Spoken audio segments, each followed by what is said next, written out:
साथियों नमस्कार। आज से हम एक नए तरीके के विश्लेषण की शुरुआत कर रहे हैं और ये विश्लेषण आपसे, हमसे, सरकारों से, जनता से, सभी से जुड़ा हुआ रहेगा। आपको ये बताना चाहूँगा कि विश्लेषण एक ऐसी चीज़ है जिसमें किसी भी विषय को दोनों तरफ से देखा जाता है, आंका जाता है, दो पहलू देखे जाते हैं। तो हमारे विश्लेषण की इस कड़ी की शुरुआत मैं करने जा रहा हूं एक यूट्यूबर से। एक यूट्यूबर जिसका नाम है विजय और उसकी पत्नी है रिया। विजय रिया ब्लॉग्स नाम से उनका यूट्यूब चैनल है और काफ़ी अच्छा देखा जाने वाला चैनल है। उनके व्यूज़ लाखों में जाते हैं। उन्हीं को लेकर आज ये विश्लेषण कर रहा हूं मैं। आपने भी शायद नाम सुना होगा विजय रिया व्लॉग्स का। विजय और रिया की कहानी शायद आपने देखी हो, सुनी हो। बहुत सारे लोग ऐसे भी हैं जो नहीं जानते होंगे।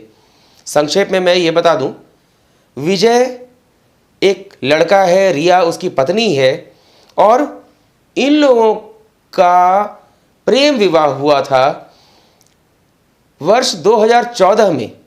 जब ये लोग स्कूल में हुआ करते थे उस समय से इन लोगों के बीच प्रेम प्रसंग शुरू हुआ और समय बीतने के साथ साथ इन्होंने एक दूसरे के नज़दीक ये आते गए और विवाह कर लिया, शादी कर ली। जहाँ तक जानकारी है उसके अनुसार इन लोगों के परिवार वालों ने इनकी शादी को स्वीकार नहीं किया, लेकिन फिर भी ये जूझते रहे, लड़ते रहे, जिंदगी से संघर्ष करके आगे बढ़ने की कोशिश करते रहे। इसी बीच कोरोना महामारी आ गई। हर तरह का संघर्ष झेला इन्होंने और इनके घर में एक प्यारी सी फूल जैसी बच्ची ने जन्म लिया था। चांदनी नाम है उसका। इनकी एक प्यारी बेटी है चांदनी। और एक बड़ी जानकारी, विजय की पत्नी रिया एक बार फिर से प्रेग्नेंट है। मतलब बहुत जल्द, कुछ महीनों के बाद उनके घर में एक और खुशी दस्तक देने वाली है। ये तो थी उनकी छोटी सी कहानी। विजय और रिया को जब उनके परिवार वालों ने एक तरीके से दुत्कार दिया, स्वीकार नहीं किया, इन्होंने संघर्ष करके किसी तरीके से कहीं गार्ड की नौकरी की तो कहीं कुछ और किया, जीवन यापन करना शुरू किया। कोरोना महामारी के दौरान इनके कुछ मित्रों से इनकी ऐसी मुलाकात हुई, इन्होंने यूट्यूब चैनल चालू किया विजय रिया व्लॉग्स के नाम से। दोनों पति पत्नी ने बहुत मेहनत की। मेहनत करके अपनी दिनचर्या को, हर दिन जो कर रहे हैं, डेली रूटीन, क्या परेशानी है, क्या खुशी की बात है, हर चीज़ इन्होंने आपसे, हमसे शेयर करने की शुरुआत की, हमें आपको बताना चालू किया। धीरे धीरे यूट्यूब ने भी इनका साथ दिया और धीरे धीरे ये आगे बढ़ते गए। आपका सपोर्ट इन्हें मिला, आपकी सहायता मिली और इनके व्यूज़ लगातार बढ़ने लगे। लाखों में व्यूज़ आने लगे। हर वीडियो कई कई लाख पहुंचने लगा और सीधी सी बात है, इन्हें यूट्यूब की ओर से आर्थिक सहायता मिलने लगी, आमदनी होने लगी।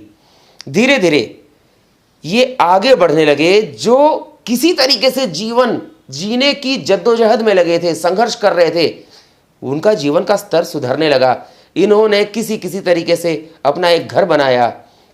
वो वीडियो भी हमने देखा है, किस तरीके से मिट्टी का कलेवा बनाकर इन्होंने ईंटों की जुड़ाई की थी और इनकी छोटी बच्ची इनके साथ लगी रहती थी।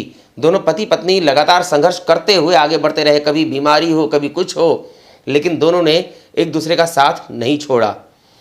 आगे चलकर जब पैसे आने लगे, इन्होंने कभी भी अपना व्यवहार नहीं बदला।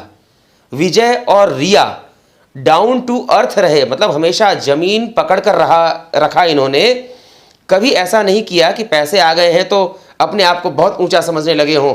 सभी से वही प्यार, वही मोहब्बत, जिनके यहाँ इन्होंने पहले काम किया था उनके साथ भी वही संबंध, एक अच्छा संस्कार जिसको कहा जाता है, उस तरीके से ये जीवन जीते रहे। थोड़ा और समय बीता, कुछ और पैसे आए, इनके जीवन स्तर में सुधार आने लगा। इन्होंने सपनों की उड़ान भरी और हाल ही में इन्होंने सफेद रंग की एक चमचमाती हुई नई कार खरीदी। जी हां, टाटा कंपनी की नेक्सॉन कार खरीदी, जो कि आज देश की बहुत अच्छी कारों में से जिसकी गिनती है। इन्होंने बहुत मेहनत किया था, मेहनत करके घर बनाया, अपना परिवार जोड़ने का प्रयास किया। जब पैसे आ गए तो घर वाले लोग भी जुड़ने लगे। आखिर क्या बात है, जब इनके पास पैसे नहीं थे तब घर वाले कहां थे?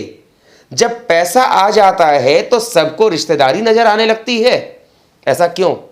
खैर, वो पारिवारिक मामला है, उस पर अभी कुछ नहीं कहूंगा, समय के साथ जरूरत पड़ी तो उस पर भी मैं कहूंगा।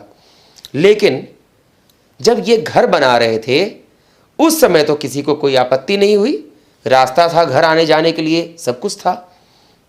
आखिर ऐसा क्या हुआ, क्या परिवर्तन आ गया जैसे ही इन्होंने कार खरीद ली? एक चमचमाती हुई नई कार, अपनी मेहनत से, अपने संघर्षों के बल पर, अपनी ताकत से आपके और हमारे बीच अपनी बातों को लाकर इन्होंने अपने जीवन को उठाया, एक कार खरीद ली।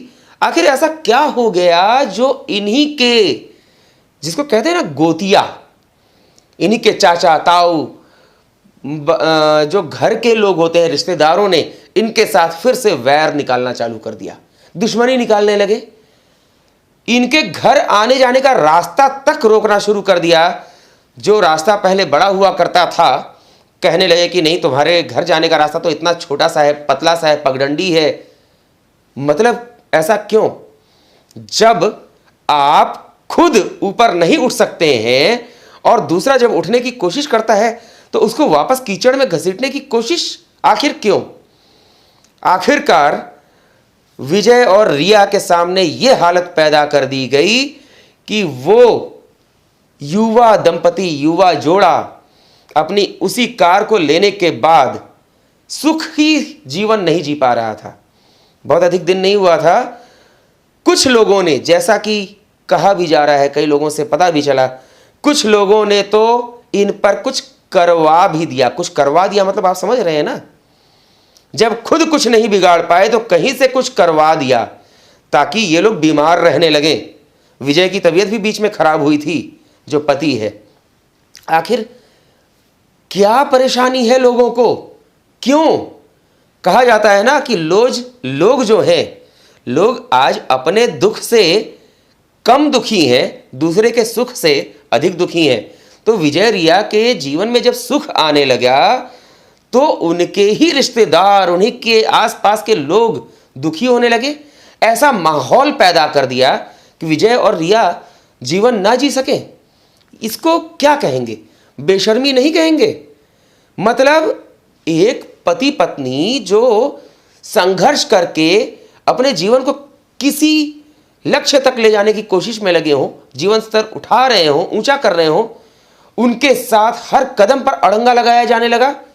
हालत यह हो गई कि विजय को अपनी वही सपनों की कार, समझ लीजिए सपनों की कार, उनके घर में तो कोई नहीं खरीद सका, उनके रिश्तेदार तो वहीं के वहीं पड़े रह गए, लेकिन इस बंदे ने अपनी ताकत से, मेहनत से, संघर्ष से, अपनी बातों से एक मुकाम हासिल किया, सपनों की कार खरीदी और उसी सपनों की कार को बेचने का फैसला करना पड़ा।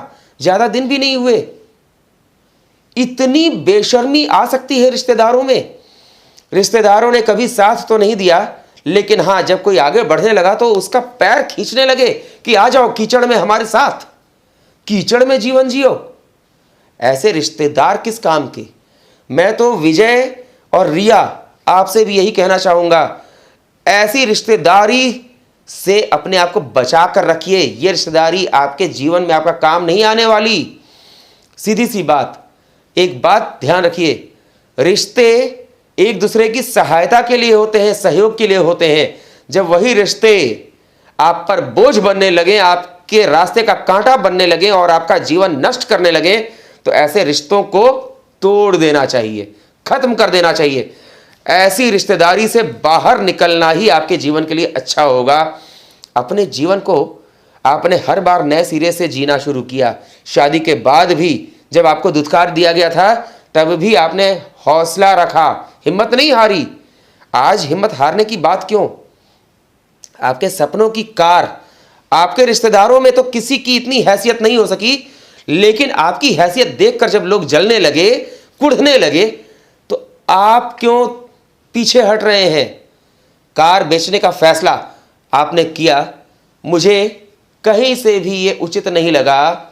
पूरी तरह से आपने तो उन्हीं लोगों पर थप्पड़ मारना था, उनके मुंह पर तमाचा मारना था कि नहीं, मैं कार भी रखूंगा और इस कीचड़ से निकलकर मैं कहीं अच्छी जगह पर जाकर अपना जीवन जीना शुरू करूंगा। बहुत सारे रास्ते थे। आप उस इलाके को छोड़कर कहीं और भी अपना घर बना सकते थे। पैसे, जहां तक पैसों की बात है, पैसों की कमी अब नहीं है आपको, और मैं उम्मीद करता हूं कि आगे भी नहीं होगी।